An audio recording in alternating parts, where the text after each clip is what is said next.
Taïrou Sanogo, ingénieur industriel de mon état, aujourd'hui directeur général de Foodsco SA. Et vous entendez des fois expert Sanogo, parce que je suis aussi expert industriel en fait, après pas mal d'années passées dans le domaine de l'ingénierie. Donc aujourd'hui je suis directeur général de Foodsco SA.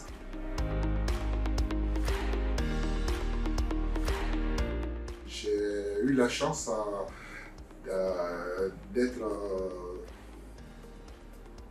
de rentrer au lycée scientifique de Yamoussoukro, où j'ai fait mon baccalauréat C avec mention. Puis j'ai été admis au concours d'entrée à l'école supérieure des ingénieurs d'Abidjan, en son temps ETSIA, ingénieur industriel.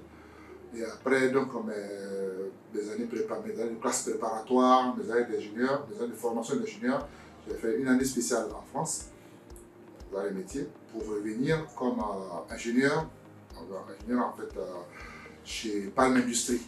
J'ai commencé ma carrière. Et après 2 années et demie à peu près chez Palm Industries, j'ai été débauché par Unilever, où j'ai commencé ma carrière d'ingénieur industriel à proprement parler, pour gravir les différents échelons.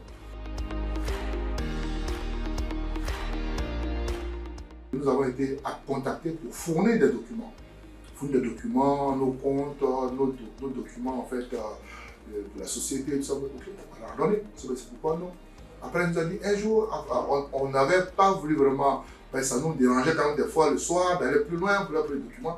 Et non, mais c'est pour le prix, c'est pas normal, il est important que vous donniez des documents, sinon en fait, on dit, ah bon, ok, on a donné, sans vraiment y croire en réalité. Et on a continué, jusqu'à ce que, bon, à notre grande surprise, un soir, on nous a demandé, oui, de passer prendre une carte d'invitation, c'était à la Riviera, à un des bureaux du ministère du Commerce, là. Ah, c'est pourquoi? Non, c'est pour être là. Ok, on allait prendre. Et c'est seulement le lendemain. D'abord, le même soir, on a été appelé par quelqu'un pour nous demander est-ce que vous avez été contacté, vous avez la carte d'invitation. Au début, on a compris, on a une carte d'invitation. Et c'est quelqu'un qui m'a dit non, mais si on vous invite, apparemment, c'est demain la journée en fait, du prix national d'excellence. Donc, si on vous a appelé, c'est qu'il y a vraiment une. Et non, on nous ne sommes pas lauréats, on nous a invités. C'est pas pourquoi, on y va. Et le lendemain, on est allé, donc on s'est présenté. À mesure qu'on avançait, alors qu'on comprenait que mais après, on avait été tenus.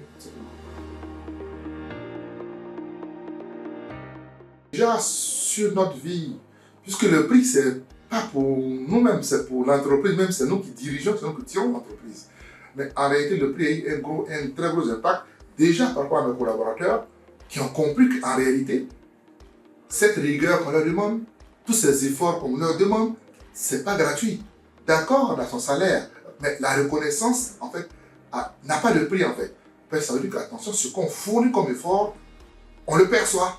Donc, et ça fait qu'on est amené à encore faire mieux. C'est vraiment des petits moteurs de motivation qu'on a en soi et qui marchent encore plus, qui poussent encore plus. Donc, toutes ces personnes, toute l'équipe, on a quand même près de 600 personnes, toutes ces personnes-là commencent à comprendre que lui, attention, il faut suivre en fait, il faut être discipliné, il faut être dans ce sens-là. On peut réaliser beaucoup de grandes choses ensemble. Voilà. Il n'y a que le travail qui paie, c'est la valeur cardinale et qui reste vraiment, qui ne peut souffrir quoi que ce soit. Il n'y a pas d'autre voie que le travail. Et le travail et la discipline.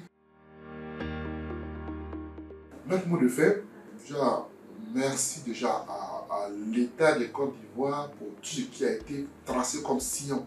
Déjà, je pense qu'il faut que tout le monde puisse en profiter, que tous les jeunes, tout le monde comprenne que oui, il y a des facilités qui sont créées et qu'il faut que tout le monde puisse en profiter pour aller de l'avant. Parce qu'une seule hirondelle ne fait pas le printemps. Donc, voyez par l'impact que nous on a, et ça c'est vraiment une fierté, un bien-être qui n'a pas de prix en fait, hein, aucune somme d'argent ne peut valoir cela. Le bien-être de savoir qu'on est utile, vu l'impact qu'on a sur cet environnement-là.